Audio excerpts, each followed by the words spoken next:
Kim Kardashian lost 16 pounds in just 3 weeks to fit into a dress. Could this work for you too? Well, maybe. But at what expense? Here's what I think as a triple board certified nutrition expert. Now, years ago, I helped actors get ready for roles, including Brandon Routh when he debuted as Superman, and another actor who needed to look like he had AIDS for the movie rendition of the Broadway show Rent, and an actress who dramatically had to slim down for a role in Reality Bites. And to me, when I looked at this situation, I go, this is just like when you're getting ready for a film. I mean, when you think about it, Kim was channeling Marilyn Monroe by wearing her dress to the Met Gala. She was basically getting ready for a one-night role. So let's get into what she did and if there's any strategies that you could use. I mean, bottom line, is this healthy or is it dangerous? So you may have heard that she dropped 16 pounds in 3 weeks. So how did she do it? Was it healthy? Could it work for you? There are some things that she did that I do myself and I recommend to clients. And then there's one thing that's really dangerous for more reasons other than just the obvious. So here's what she did.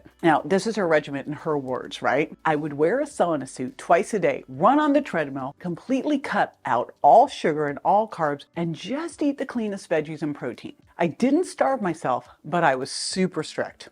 She also exercised 2 times a day. All right, let's unpack this. Now, first let's talk about the big thing she did that I definitely don't want you to do. Wear a sauna suit while exercising. And I'm going to tell you this one because this reminds me of back when I was the nutrition expert on Dr. Phil for two years. On Dr. Phil, the first season we had the weight loss challenge going on. And we had these 2 groups that we put into 2 teams. And we said, at the end of this one period, a 4-week period, whoever's lost the most weight collectively as a group is going to go to the Canyon Ranch Spa. Well, you can imagine they're like, oh, heck yeah, I want to win this. So when I went to weigh them in, and I was using a bioimpedance scale, and I go to weigh the teams in the morning of, and what was mind-blowing was one team had lost 1/2 pound total more than the other team. That team won by 1/2 pound. But what I started to see when I was looking at the bioimpedance scale was the team that was winning was clearly super dehydrated. That day, they didn't eat anything, they didn't drink anything. They worked out as much as they humanly could that day, loads of time on the treadmill, so they were sweating a lot. Then they all went into their rooms. They stuffed towels under their bathroom doors. They turned on the showers to full steam and they sweated as much as possible. So you can see clearly, like, they shed a lot of water weight. I mean, they could lose a pound or 2 in a day, right? Boom, just like a fighter does to make work. So if you look at a sauna suit, it's this garment that's designed to hold in heat and make you sweat profusely. And so, gosh, this is what's going to help you supposedly lose weight. But is that weight? That's just losing water, right? Now, that might be something if you're trying to fit into a dress for one night. This is something if you're trying to make weight as a boxer. This isn't something that's a sustainable, obvious thing. You don't want to walk around dehydrated. It actually makes your body hold on to weight and raises your stress hormones. One of the things you don't know about me is that I actually used to coach heavyweight boxers. I totally know about this trick, besides seeing the thing on Dr. Phil and then being around all these heavyweight boxers. But I also know, this is not the thing for long term. This would be like a short term, I got to make weight. A short term, I'm going to get into the stress. And it's especially not healthy to put on a sauna suit and go work out. This is not what you want to do. And I did a really cool episode with Dr. Rick Johnson on the Ask the Health Expert podcast where he talks about dehydration and that when your body is dehydrated, it actually holds on to fat more.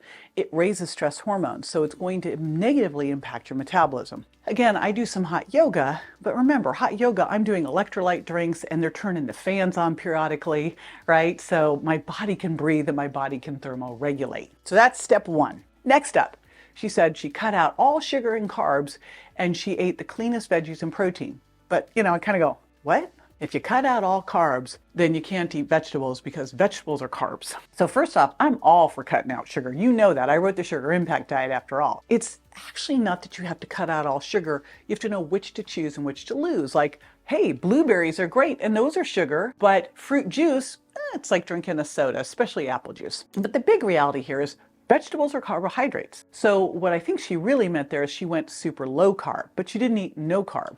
And that's fantastic because in eating, really focusing on those non-starchy vegetables, she's getting the polyphenols and the fiber. And that is so important for your gut microbiome. The bacteria in your gut can actually make the difference between you losing weight or gaining weight. When you've got better gut microbiome, you have less cravings, you have better nutrient absorption, right? And you have poor gut microbiome, you actually can extract more calories from the food you eat and store them as fat. Now, I especially love the combination of protein and non-starchy vegetables. Like, that is my favorite all-time combination. Because when you're eating those together, you're going to have better blood sugar control. You're going to have the thermic response that happens from protein. Because here's the thing. If you want to lose weight, I'm going to just make a guess. If you want to lose weight and be healthy, protein is key.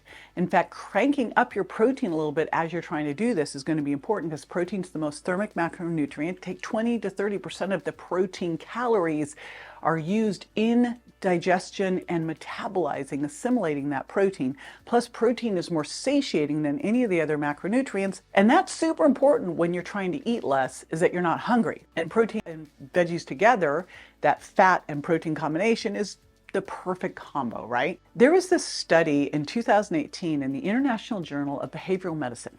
And they asked 298 middle-aged obese women to reduce their calorie intake and increase exercise. They kept food journals and they weighed weekly. Now, they divided these women into 3 categories. And they divided them into these categories based on the rate of weight loss during their first month. So there was fast weight loss, moderate weight loss, or slow weight loss. And here's where things get wild. The fast and moderate groups were 5.1 and 2.7 times more likely to achieve 10% weight loss over 18 months than the slow group. So what came out of this is that there were short and long-term advantages to faster initial weight loss. And in fact, those who lost the weight in the shorter period of time lost more weight and kept it off longer than those who went slow, which flies in the face of everything that we've always talked about. Slow and steady wins the race. You know, you should lose a pound a week. And so the reality is losing weight faster, as long as we can really make sure we're holding on to muscle, can be inspiring, but also help you lose more weight and keep it off for the long haul. But here's the risk. The risk is more in what you're losing. What you want to make sure of is that if you are losing weight, you're losing fat and you're holding muscle. Because let's say that Kim wasn't exercising and wasn't eating protein. And that's really key, because Kim, by prioritizing protein and exercising, meant that she was probably holding on to the majority of her muscle. And she was losing fat and obviously, because of the sauna suit, dehydrating and losing water. So if she's holding on to muscle, fantastic. That's going to be super duper important for her, because if she lost a bunch of muscle, then she's going to really damage her metabolism, and it makes it easy for her to gain fat back and shift her body composition to being less healthy. Now, as far as the actual diet, what we want to make sure too is that when she moves out of the rapid weight loss stage, that she's getting in enough healthy fats as well, because we need protein and healthy fats and water. We can actually live without carbs. We don't have to have them. But I think if you look at a diet of protein, non-starchy vegetables, healthy fats, you've got it. Then the next thing she can start to add in here as she goes into maintenance are some slow, low carbs. And that means things like berries, winter squashes, legumes, things like that. All right, let's talk about the exercise. Now, I don't know her actual routine. I could not find it anywhere. So I know we don't want to model the sauna suit workouts, right? We pretty much made that clear, but here's what I would love you to model. I know that she did resistance training, she was lifting weights, and she was doing cardio, which is fantastic. I'm going to give you what will work really well here is to do resistance training, lifting heavy weights, because you want to make sure you're holding onto your muscles, you're losing fat. And that would be hitting each body part. That's upper body pushing, that's hitting your chest, shoulders, triceps, upper body pulling, that would be like a pull down. That's hitting your lats and your biceps and your shoulders, hips and thighs, things like squats for your quads and your glutes, and then power core, sit-ups, back extensions for your core muscle. Then cardio, high intensity interval training, plus zone 2 training 3 times a week. And zone 2 is working just below, it's where you are breathy, but you can still talk. So you hit into zone 2 about 30 minutes or so, 3 times a week. And then I'd love to see you do hot yoga once or twice a week. It's great for the core, it's great for challenging, it's great for mindfulness, it's great for detox. Bonus points, every day after one of your meals, especially evening, take a walk. It lowers the blood sugar response to the meal, So there you go. That's how you do it. You would add that exercise in. So you do your protein, your fat, your non-starchy vegetables, lots of water in between meals, green tea, throw that exercise in. And then if you need some extra hacks, because I'm going, all right, if you want to do this for yourself, please, saunas and cold plunging are great. And cold plunging, especially, I actually have a cold plunge at the house. It causes your body to what's called brown your fat. So we have white fat and brown fat. And brown fat's the metabolically active fat, a lot of mitochondria, easy to burn. Cold plunging helps get that white fat brown. So it helps you lose more body fat. Both cold plunging and sauna are very metabolically active, help boost your metabolism. The other important thing here, and this is kind of more of a bigger mindset vision thing. So she channeled Marilyn Monroe and went after that dress. And I really, again, I look at this and go, she was really playing a role. And I think we have to think of it that way. But what we need to look at is what's our best self? You know, when you're thinking about, okay, I want to figure out what my ideal body weight is. And I do that by looking at my frame size and my height and then the range and going, for me, do I want to be more lean and fit? Is that my body type? Am I more curvy? Like, what's your best ideal body type, right? And body weight and body composition in terms of body fat and fat-free mass. Get to where you want to be as fast as possible because we know that's more motivating, but then build in the habits that are going to maintain those shifts for the long haul, right? You got to think about, okay, I'm going to take some time, I'm going into a burning phase where I'm going to burn fat, then I'm going to stabilize there, then maybe I'm going to put on some muscle, then I'm going to stabilize there, right? But remember, the worst thing that you can do is go in and say, I want to lose weight quickly, so I don't care where it comes from. You've got to focus on what your weight's made up of, and it's very damaging to lose muscle. It's something you want to make sure you're holding on to or building, which is why we've got to use scales differently, and we've got to look at what your weight's made up of.